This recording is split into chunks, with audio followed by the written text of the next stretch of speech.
Más de 200 migrantes colombianos deportados por Estados Unidos llegaron este martes a Bogotá, luego de que el gobierno de Gustavo Petro aceptara todas las condiciones del presidente Trump, según informó la Casa Blanca, tras el roce diplomático entre ambos países.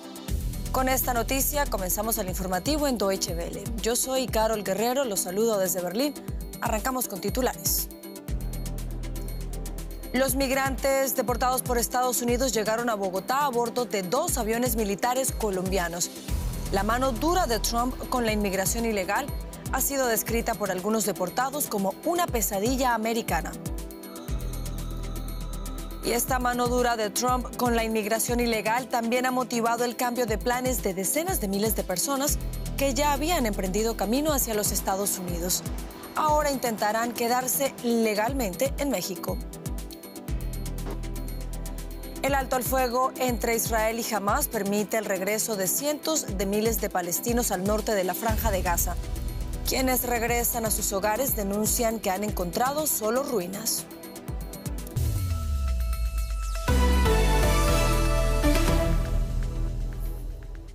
Dos aviones de la Fuerza Aérea Colombiana aterrizaron hoy en Bogotá con unos 200 ciudadanos colombianos a bordo deportados desde Estados Unidos. Luego de las tensiones entre ambos países, esta vez la repatriación la llevó a cabo el gobierno colombiano. El presidente Gustavo Petro consideró que esa era la única forma de garantizarles lo que calificó como trato digno. Algunos deportados denunciaron malos tratos por parte de la policía estadounidense durante su detención. El gobierno colombiano había asegurado que los habían hecho viajar esposados. La crisis diplomática desatada tras el rechazo de Colombia a aceptar a los deportados que habían llegado en un avión militar estadounidense desescaló, pero aún las relaciones bilaterales no han vuelto a la normalidad. Tras la llegada de los vuelos a Bogotá, la directora de Migración Colombia describió el estado de los más de 200 colombianos repatriados. Escuchemos. Que llegaron 2 vuelos procedentes de los Estados Unidos con nuestros connacionales que fueron deportados. Llegaron 210 personas. Importante señalar que ellos han llegado en buen estado de salud. Ninguno tiene antecedentes pendientes con la justicia. Ampliamos ahora informaciones con la periodista Alexandra Correa, a quien saludamos a esta hora en Bogotá. Alexandra, ¿qué detalles nos puedes contar de estas deportaciones? ¿En qué condiciones llegaron estos colombianos deportados por Estados Unidos? Un saludo a Berlín, Carol. Según información entregada por Migración y Cancillería Colombia, los más de 200 migrantes colombianos llegaron sin esposas, es decir, sin grilletes en las muñecas y en buenas condiciones de salud. Recordemos que Petro efectivamente había alegado un trato inhumano a sus connacionales al Estados Unidos, haberlos deportado inicialmente esposados, lo que desencadenó la crisis entre el presidente Donald Trump y Gustavo Petro. Pero además, Carol, supimos desde fuentes muy confiables diplomáticas que Estados Unidos no cumplió inicialmente lo que había pactado con Colombia de esperar hasta el día lunes el envío de aviones propios colombianos para poder repatriar a estos migrantes. Entre los migrantes que llegaron hoy, Carol, llegaron 16 menores de edad, una mujer en estado de embarazo, a quienes el gobierno colombiano atienden junto a sus familiares y demás migrantes bajo una ruta en la que se establecerá un plan de crédito productivo, créditos asociativos y baratos para el migrante, dijo el mismo presidente Gustavo Petro. Tan pronto arribaron los colombianos que se encontraban en situación irregular migratoria en los Estados Unidos. A esta hora reciben alimentos y asistencia jurídica, Carol. Alexandra, tras este incidente ha habido muchas críticas al presidente Gustavo Petro por la forma en la que manejó esta situación. ¿Cómo queda la relación entre Estados Unidos y Colombia después de esto? Sí, un sector de la población colombiana criticó duramente a Gustavo Petro por haberse enfrentado a Trump, cuando la economía colombiana, que crece a un ritmo débil, depende de este socio estratégico como principal importador de productos colombianos como petróleo, café, flores y oro. Otro sector de la sociedad colombiana aplaudió que Petro hiciera valer los derechos humanos de los colombianos en situación irregular en los Estados Unidos. Lo cierto es, Carol, que Colombia depende en gran parte de la cooperación comercial con Estados Unidos y en materia de seguridad, por lo que una crisis de esta envergadura, de no haberse echado para atrás, afectaría a un sinnúmero de colombianos productores, empresarios y ciudadanos que incluso en materia de visados se vieron afectados pues la sección consular está aún cerrada, esperando volver a la normalización de los servicios en Bogotá esta semana. Ambos países, Carol, acordaron avanzar de manera constructiva en áreas de interés para ambas naciones, pero Trump ha dejado claro que Colombia debe cumplir con los acuerdos bilaterales y entre estos está recibir a los migrantes en situación irregular en los vuelos que llegan constantemente con repatriados al país suramericano, so pena de sanciones. Pues esperemos que una crisis de esta magnitud no se vuelva a repetir. Alexandra Correa en Bogotá, gracias por estas informaciones. Con gusto, Carol. Y las estrictas políticas migratorias del presidente Donald Trump no solo afectan a quienes se encuentran ilegalmente en suelo estadounidense, también a aquellos que se encontraban de camino hacia los Estados Unidos cuando el político republicano regresó a la Casa Blanca. Es el caso de decenas de miles de personas que ahora buscan la manera de quedarse legalmente en México.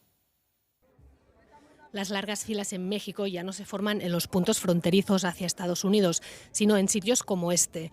La oficina de la Comisión Mexicana de Ayuda a Refugiados, la Comar, cerca de Ciudad de México.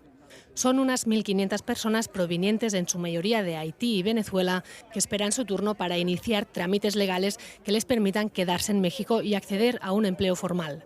Con la llegada de Trump a la presidencia de Estados Unidos, sus esperanzas para entrar a ese país se han esfumado. A mí también, mi oportunidad, mi visión llega a Estados Unidos, pero ahora se acabó todo el sueño. Ya yo no tengo otra opción que quedarse acá, porque por el tema y deportación que está haciendo Estados Unidos ahora, y mi país, Haití, no tiene seguridad, tiene problemas políticos. Yo no quiero volver a mi país ahora. Las oficinas de la Comar están ahora desbordadas y algunos han decidido dormir en los alrededores para no perder el turno.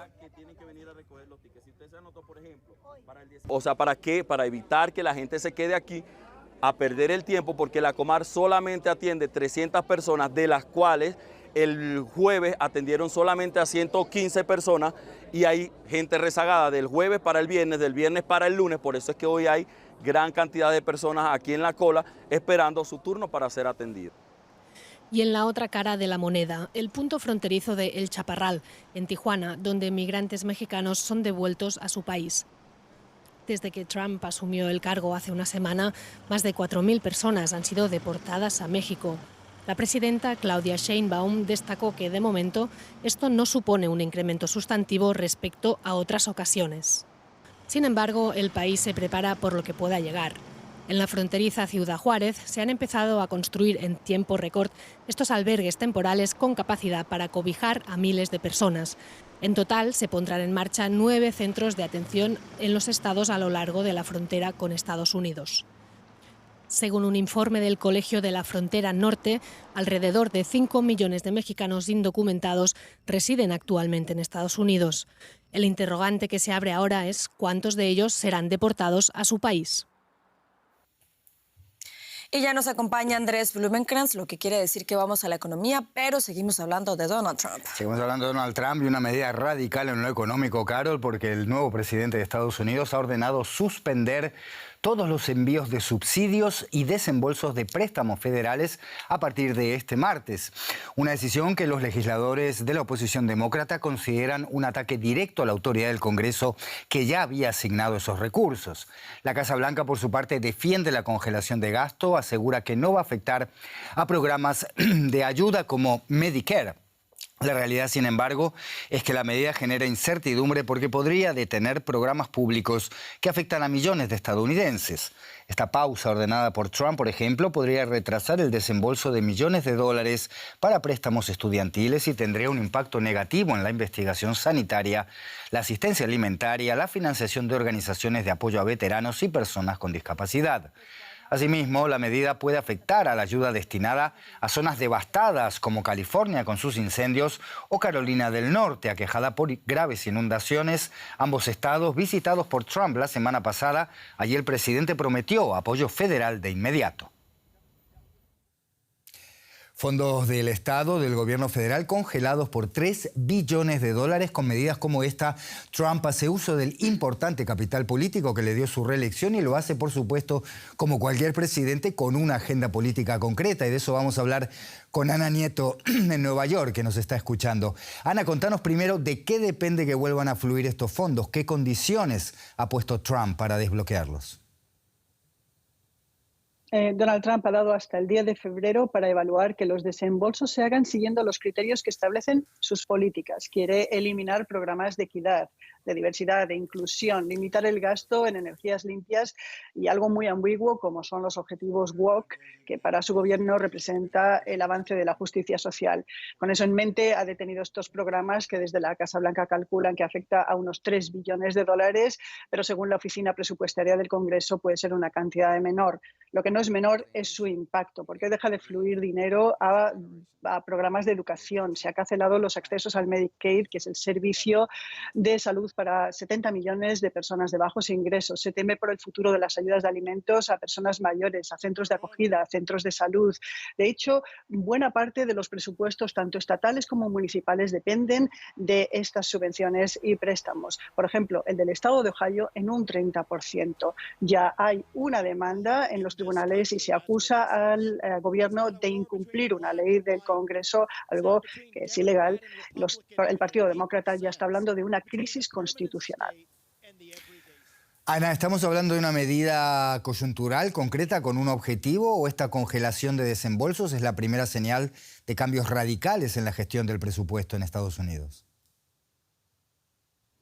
Ha habido ya más cambios radicales. Sin duda, esta es la que más consecuencias inmediatamente puede tener en la calidad de vida dentro de Estados Unidos, pero antes la administración de Donald Trump ya ha puesto en pausa también la ayuda externa del país. Estados Unidos es el mayor donante de ayuda externa, tanto económica como militar, y ahora solamente 2 países se libran de esta pausa: Israel y Egipto. También hay mucha incertidumbre en qué puede pasar con Ucrania. La incertidumbre también está abundando en el Departamento de Salud, que ha recortado todas las comunicaciones, incluidas las del Instituto Nacional de Salud, que es quien revisa las subvenciones, y algo que tiene muy preocupados a todos los departamentos de investigaciones, universitarios, startups, que reciben miles de millones de dinero. Ana Nieto, Nueva York, gracias por estas informaciones. Hasta cualquier momento. Gracias. Y Coca-Cola ha retirado miles de sus productos en Europa que procedían de una planta embotelladora en Bélgica. El motivo es que están contaminados con clorato, una sustancia tóxica que se encuentra, entre otras cosas, en los desinfectantes. Coca-Cola, Fanta y otras marcas en lata y botellas de vidrio embotelladas en la ciudad de Gand tenían un contenido excesivo de esta sustancia. Los productos fueron distribuidos en Bélgica, Países Bajos, Reino Unido, Alemania, Francia y Luxemburgo.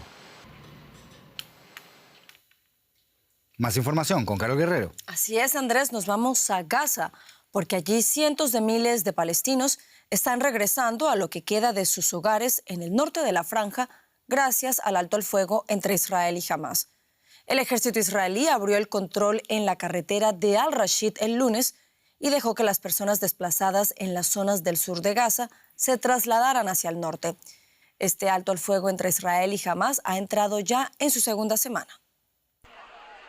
La mirada puesta en el camino a casa. Cientos de miles de gazatíes desplazados caminaron durante horas. Llevaron todo lo que podían cargar, sabiendo que seguramente solo encontrarían escombros en el norte de Gaza. No puedo describir este sentimiento, es una mezcla de felicidad y tristeza.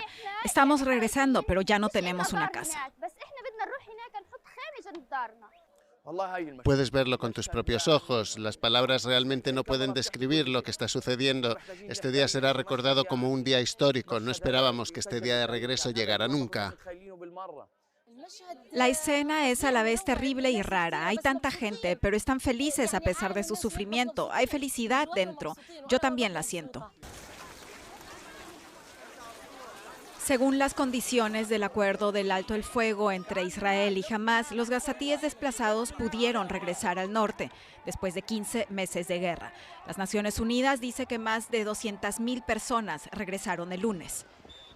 Dicen que el proceso de reconstrucción en Gaza tiene que empezar inmediatamente debido a los enormes daños.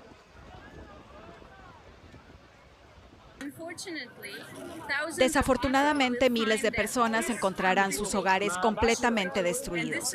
Y aquí es donde necesitamos movilizar a la ayuda humanitaria lo antes posible para reconstruir todo esto. Hamás, el grupo militante que cometió los ataques terroristas del 7 de octubre del 2023, liberó a 4 rehenes el sábado. Y a cambio, Israel liberó a más prisioneros palestinos. Hasta ahora se han completado 2 intercambios como parte del alto el fuego de 6 semanas y se espera un tercero más adelante esta semana. Mientras tanto, estos gazatíes esperan que, aunque sea por unos pocos días, la guerra no determine sus vidas. Entre tanto, Israel está cortando todo contacto con la Agencia de Ayuda Palestina de las Naciones Unidas, UNRWA. El gobierno israelí asegura que esta organización es una amenaza para su seguridad y anteriormente ha acusado a algunos miembros de su personal de tener vínculos con Hamás, considerada organización terrorista por la Unión Europea. La agencia tendrá que poner fin a sus operaciones en Israel. Este consultorio de la UNRWA en el centro de la Franja de Gaza está siempre lleno. Durante mucho tiempo, la agencia de la ONU ofreció atención primaria a los refugiados palestinos registrados en la agencia. Ahora, con el sistema de salud devastado por la guerra, es más necesaria que nunca. Vine a la clínica porque soy diabética y estoy embarazada de 4 meses. Gracias a Dios descubrí mi enfermedad en el primer mes de embarazo y la agencia está aquí para ayudarnos. La UNRWA se creó en 1949 con un mandato temporal para atender a los palestinos expulsados de sus hogares durante y después de la guerra árabe-israelí de 1948. En ausencia de un Estado palestino, más de 75 años después, sigue proporcionando asistencia sanitaria, educación y otros servicios a cientos de miles de refugiados y a sus descendientes en los territorios palestinos ocupados. La nueva legislación israelí le impedirá operar en Israel y en la Jerusalén oriental ocupada. También prohíbe a las autoridades israelíes colaborar con la UNRWA, lo que supondrá el fin de su labor en Gaza y en la Cisjordania ocupada. El fin de semana, Israel ordenó a la UNRWA abandonar su sede en la Jerusalén oriental ocupada antes del 30 de enero. Deutsche Welle habló con el director de UNRWA en Cisjordania, en el recinto, antes de esa orden. Al tratar de prohibir las actividades de la UNRWA, Israel no está a la altura de sus responsabilidades como miembro de la ONU y de sus obligaciones en virtud de la Carta de Naciones Unidas y de las normas internacionales. Como Estado miembro, debe apoyar la actividad de un organismo de la ONU. La legislación se aprobó tras las acusaciones de que personal de la UNRWA habría estado implicado en los ataques terroristas del 7 de octubre, y que habría permitido a miembros de Hamás esconderse en sus instalaciones. La UNRWA es parte del problema, no es parte de la solución. De hecho, cuando pusieron todas sus bases militares, lanzacohetes, búnkeres de armas, UNRWA lo sabía, pero hizo la vista gorda. Los empleados participaron en la masacre del 7 de octubre.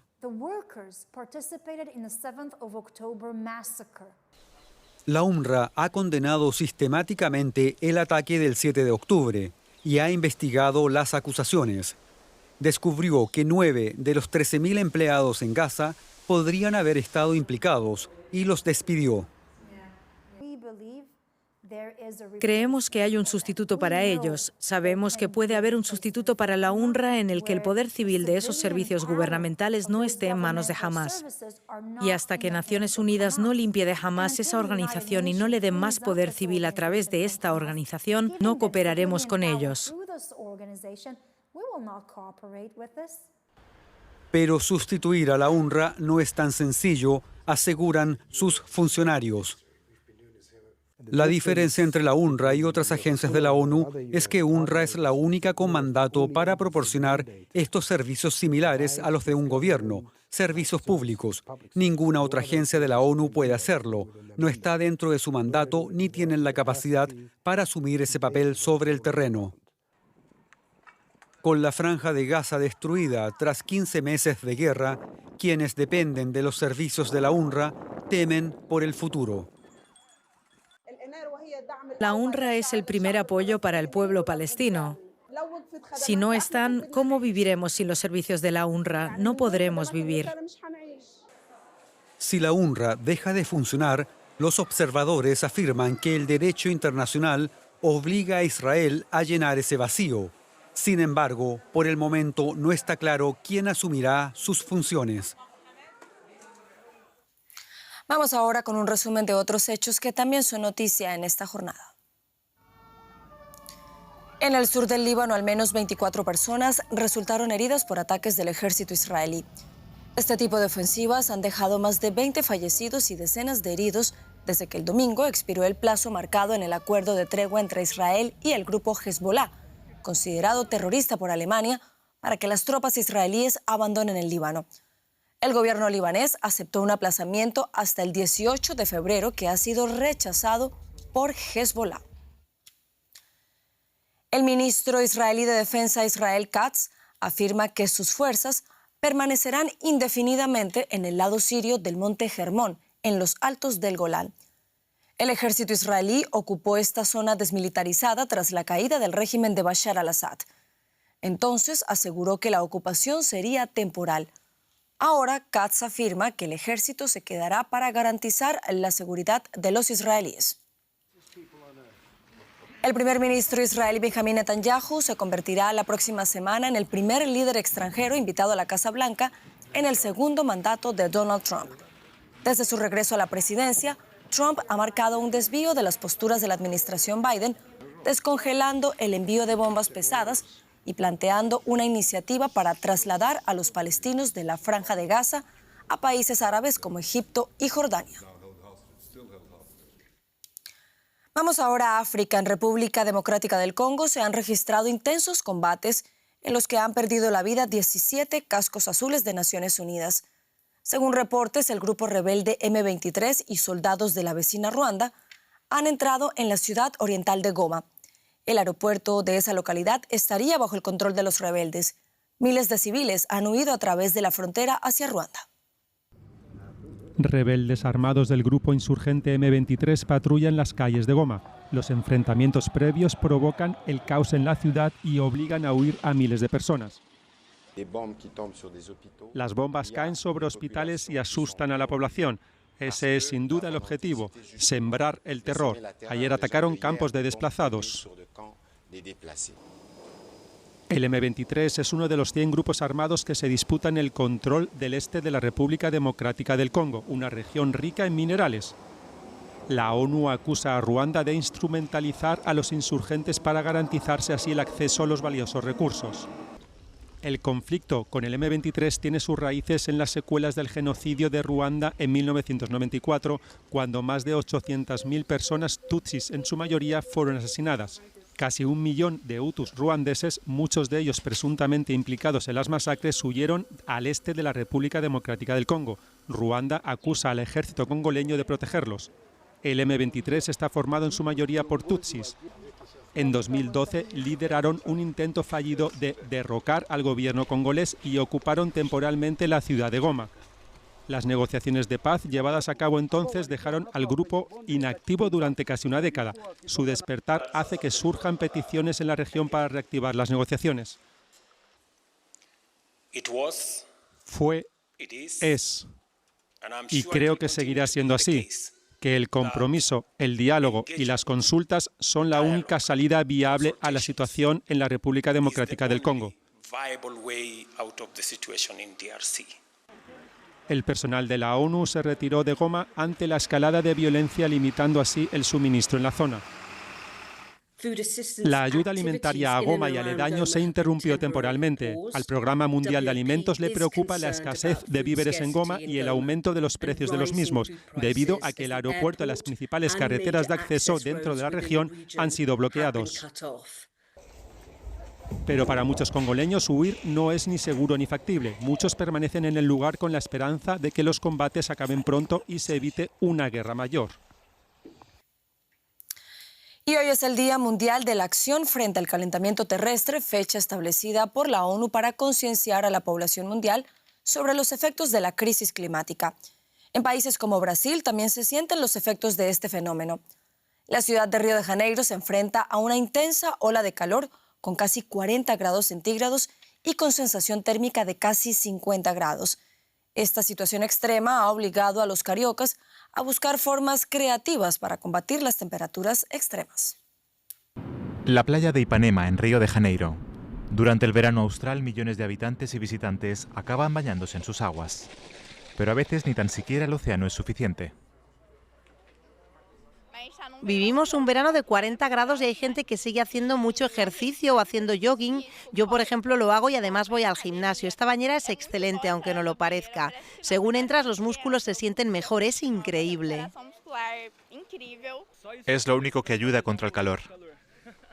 Unas marcas abrasadoras que no son un fenómeno aislado en Brasil. En Sao Paulo, la ciudad más poblada del país, se registraron en marzo pasado 34,7 grados Celsius, la temperatura más alta para ese mes desde que comenzaron los registros. Los restaurantes locales se han convertido en improvisados centros donde refrescarse los pies con cubos de hielo bajo las mesas, para que los clientes puedan aliviarse contra el calor. La gente dice que se está bien, se quitan las chanclas y ponen los pies en el hielo. Piden una cerveza, algo para comer y pasan aquí la tarde. Además de duchas exteriores.